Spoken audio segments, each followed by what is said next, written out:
welcome on in to another episode of Getting Wild with Terry and Friends. I'm Terry, that is Nick, and we are ready to break down a huge Friday slate of hockey that we have, and that's 3 games on this slate. Tommy the Hawk says, "Caca, let's go Blackhawks." Tommy the Hawk, you may be on the wrong channel. Just throwing out that out there. Getting Wild with Terry and Friends does not condone the Blackhawks. I'm sorry, but 2013, 2014, 2015, that's all that needs to be said. But that's a perfect segue into the first game. We have the Blackhawks and the Minnesota Wild. You can get the Blackhawks, or sorry, I have the Islanders game up here. I apologize. I was jumping the gun there a bit, but you can get the Blackhawks plus 300 to plus 350. Minnesota on the money line, minus 375 to minus 455. Minnesota on the minus 1.5, minus 145, minus 152, minus 2.5. You're looking at plus 125. Totals of 6 in this game here. So obviously, I'm going to have some action in this game. I think everybody figured that out. When I was capping the game, I was looking at, am I going to find a way to take the Wild on the puck line, or am I going to take the over? I don't want to take the over because I do not trust this Blackhawks team. Minnesota, with the way they're playing defensively right now, their last 3 games especially, I could see them shutting down this Hawks team and not really allowing very much, even with Flower in net in this one. Chicago has not announced their goaltender. We're all expecting Peter Mrazek, but we were all kind of expecting Nedeljkovic yesterday on Wednesday, and Detroit decided to throw us a little curveball, but still nobody confirmed for St. Louis or for Chicago tonight. But I expect Peter Mrazek. But regardless, Wild have won, I believe, the last 7 meetings against Chicago. It's going to continue tonight here. I like the Wild, obviously. In the first period, minus 0.5, I got them for plus 100 to be leading after the first period. Minus 2.5 at plus 125. Matthew Boldy to score a power play point at plus 215. And Kalen Addison to score a power play point at plus 250. The Blackhawks have given up a power play goal in 8 of their last 10 games. Minnesota has scored a power play goal in 10 of their last 11 games. I expect Minnesota to do most of the offensive, most of the offense in this game. So I think we will get a power play goal by the Wild. Yes, last game, of course, Nick ladders the top Wild power play line in his fantasy team, and it was the second power play group who has done pretty much nothing all year long that decided that they were going to be the ones to score, and they scored on the power play. So one thing I have to say with the Wild, everybody knows I absolutely love the Wild, but when it comes to player props, sometimes because they do have depth and they do get scoring throughout the lineup, sometimes player props can really let me down and others down with player props for some reason. But I'm going to the top power play tonight. I think they get it going here against the Blackhawks. So Boldy over half a power play point, Addison over half a power play point, Minnesota in the first period puck line, and Minnesota on the super puck line minus 2.5. Nick, Blackhawks Wild, what do you think in this game? Are the Blackhawks a live dog in this game? Well, what happened the other night with me trying to play DFS with these just proves that I can't even get them right in DFS as well as live actually betting this team. That was a night where I had all icicles on all my players and finished third to last out of 588 people. That's how that top power play helped me out with. It just wasn't a fun night on fantasy there. But that's beyond the point. I did go back to some Wild players on my lineup tonight. I do have Sam Steele with Kaprizov and Zuccarello with Matthew Dumba as my 4-stack for this game. I do expect them to score goals in this one here. I have this game projected 4.43 to 3.08. So I do think we're going to see around 7 to 8 goals in this game. And looking at it here, I think a decent value play. If you're obviously, I don't think the Blackhawks win this game outright. That does seem a little bit far-fetched, but you can get the team total over 2.5 here with the Blackhawks at actually a really nice price. I think this is the best price I've seen all season for a team total over 2.5 at plus 145, plus 150 on some spots here. And with the way Minnesota is defensively, last game they were great defensively, but previous to that they had struggled, giving up at least 3.5 expected goals against in 3 of their last 4 games previous to that. So defensively they weren't playing as well against teams like Edmonton and Calgary and Vancouver and Dallas and Anaheim. But I can see goals in this game. I did grab over 6. I want nothing to do with the side. Obviously, I personally don't see any value in backing the Wild in this spot, even though they should win this game. Yeah, they should.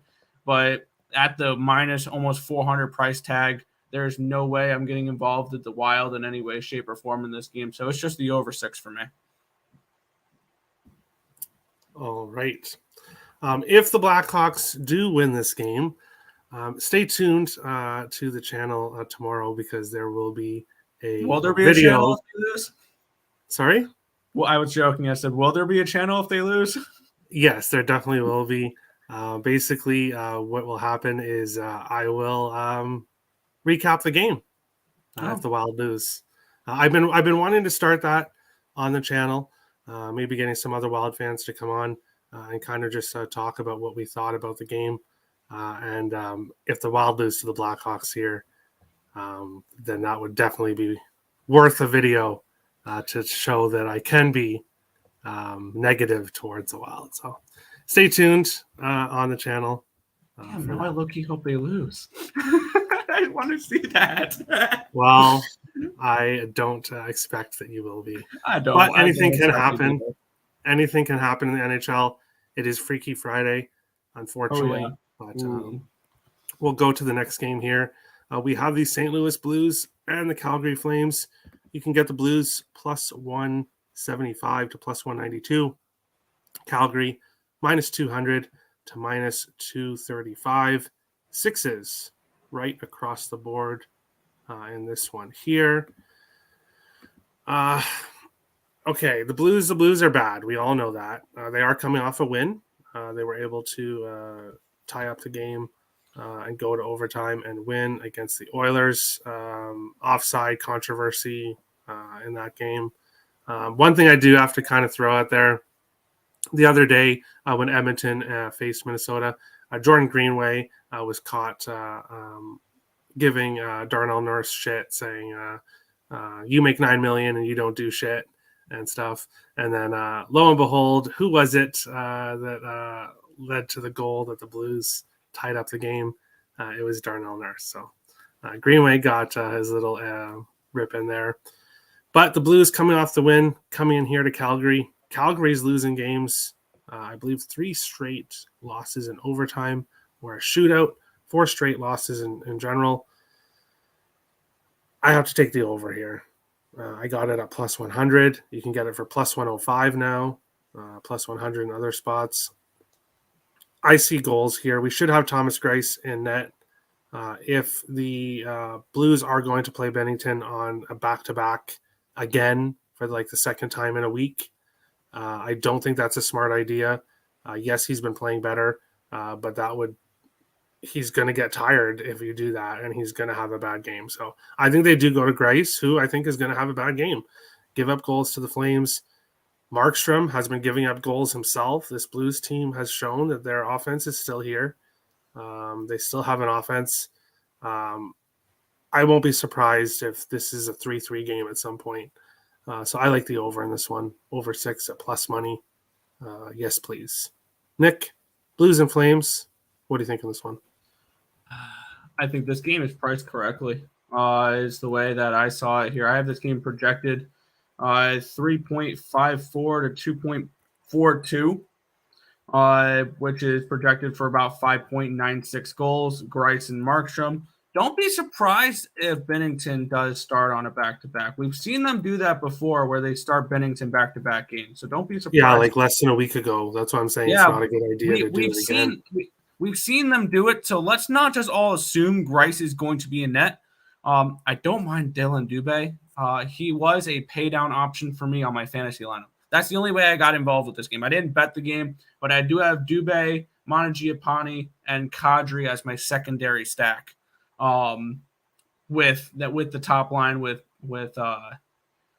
Minnesota, and then I had a one-off with Robin Salo and Karova Malka as my goalie. So that's the only way I got involved with this game. I played the top line for Calgary on DFS, and that's about it. I think this line's about correct, and I think this total is correct at 6.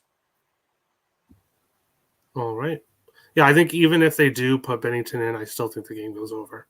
So it's not like this is we must have Grice. No, but obviously I would rather see Grice, of course. About even in my eyes right now. Yeah, I like the over 6 regardless in this one. Might have to take Nick's wild goal score prop parlay. What is that? I stacked. Oh, that's just my DraftKings lineup. Yeah, he took the players for parlay. It's just I have those 4 players on my DraftKings lineup, hoping that if I get like a Kaprizov goal, it's assisted by Zuccarello and Dumba, something like that. It's just when you get a goal, get assist points as well. Nick told you earlier, I hope you lose. Yes, that's Nick's coming saying up that he hopes I lose? No, that would never happen. That's coming up with the next game. That's coming up with the next game. Yeah. It's not like you could, it's not like you're going to hear it again in like 30 seconds.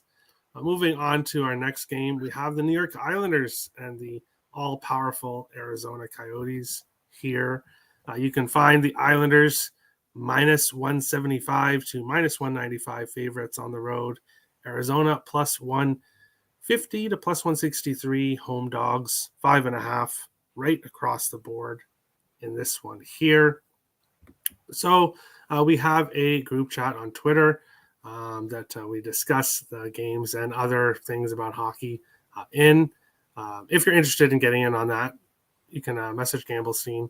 He's usually in the chat, DX Filer. Follow him on Twitter, and you can get in. But I was discussing that for some reason, the Islanders have been losing games with Ilya Sorokin in net, and they have been winning games with Varlamov in net. The Islanders have lost their last 4 games with Sorokin in net, all by 2 or more goals. 3 of the 4 games were by 3 goals, but they have been winning games with Varlamov until obviously the last game. The Coyotes have 3-2-1 record at home, so a winning record somehow at home. Facing this Islanders team that they've already beat 2-0 in this goalie matchup between Sorokin and Vejmelka in this one. I have not pulled the trigger on the Yotes. I've been trying to wait for the best price, but I think it's pretty much been staying at the same price it's been at. So I'm going to be pulling the trigger plus 160, plus 163 for the Coyotes here on the money line. The Islanders, when they're this big of favorites, that's when they tend to lose games. So I'm going to take the home dog in this one. Nick, you're wearing an Islanders jersey. You may have a different opinion in this game than me. What do you think here, Islanders and Coyotes? Well, I did play Karova Melka as my goalie for DraftKings, and there's a few reasons behind that one there. For people who do play DFS, I generally like to go for the cheaper goalies, especially goalies where Arizona averages giving up 35.1 shots on goal per game. So we know Karova Melka is going to get the volume that you are going to need for DraftKings points. And I think the Islanders will be able to put some up on there. And we know the Islanders don't put up that high danger of chances as many teams do. Both these 2 teams do struggle offensively. The Arizona Coyotes are only averaging 2.31 expected goals for in their last 10 games. And they haven't broken the 3 barrier for expected goals for in 9 of their last 10. This is a team that struggles offensively, and usually gets outplayed by their opponents every single game. They've been outplayed 9 of their last 10 games. And there was some that they get outplayed really badly, and then Kurova is the reason why they win games. And usually I want to back the Arizona Coyotes until they get somebody where there's a goaltender that's about Vejmelka's level when it comes to my numbers or better. And this is one of those spots where Sorokin's just as good as Kurova with my numbers, which leads me away from the Coyotes here. Should the Islanders be a minus 175 favorite? Probably not. But I have this game projected for 2.65 to 2.12 goals. I took under 5.5 in this spot because the Islanders have been really struggling to score goals with Sorokin in net, kind of giving them the DeGrom treatment where the Mets usually never gave DeGrom runs, even though it was a top-level pitcher on the mound. Kind of similar with Sorokin here, one of the top. I still think he's a top 5 goaltender in the NHL. In between the pipes, they struggle to give him goals. They've given up. They've scored like 3 goals or 2 goals combined in the last 3 starts for him, other than the St. Louis game. So this is a team that doesn't give him much support. So yeah, he struggled a little bit as of late.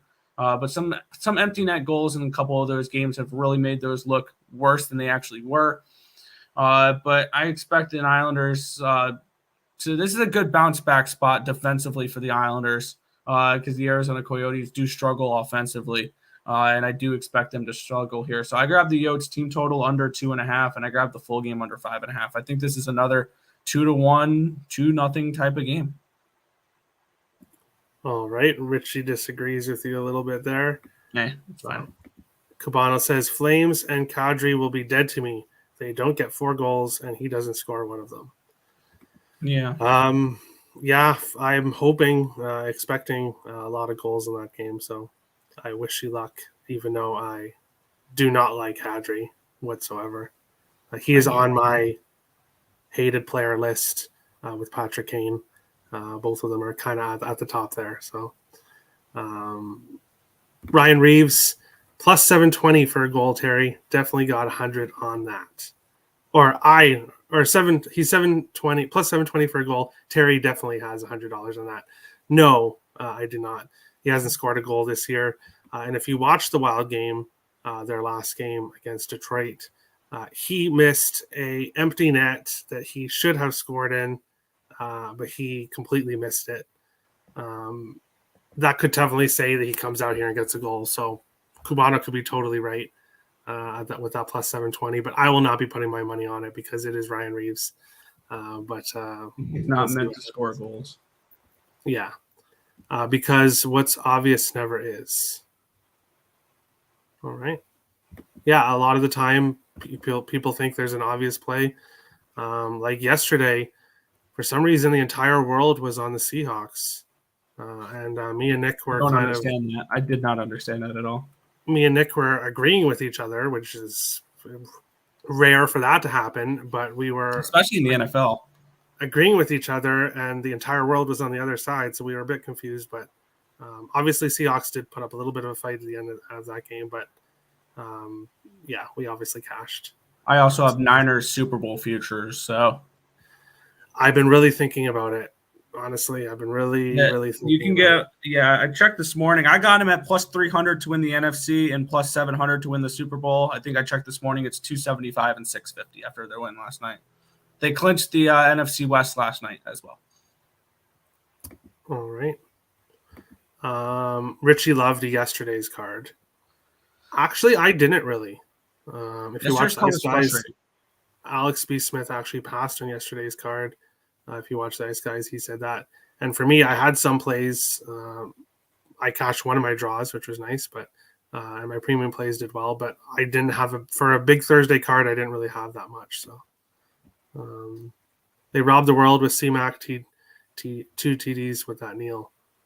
Yeah. Unfortunately, the coaches don't give a shit about what we bet on. No, they don't. They care about winning the game, staying healthy, and moving on to the next week. Sabres to make the playoffs plus 870. There has to be a mistake with that. That should be 10-1. Like that, I don't know. Really? Like you're saying that's a good price, or is that a bad price in your eyes? Sabres. I think the East is too strong this year. I say the Sabres make it. I say the Sabres finish anywhere from 5 to 10 points out this year. Next year, they take a wild card spot and they make a run in 2 years. That's kind of the way I'm viewing this team. They need goaltending, though. UPL, I don't think is progressed enough to carry this team, and you can't rely on Craig Anderson. I don't know. I could see the Sabres going out and make. Obviously, there's a lot of teams that need goaltending, but I don't know. I don't know. That seems That's like a big plus price for the best scoring team in the league.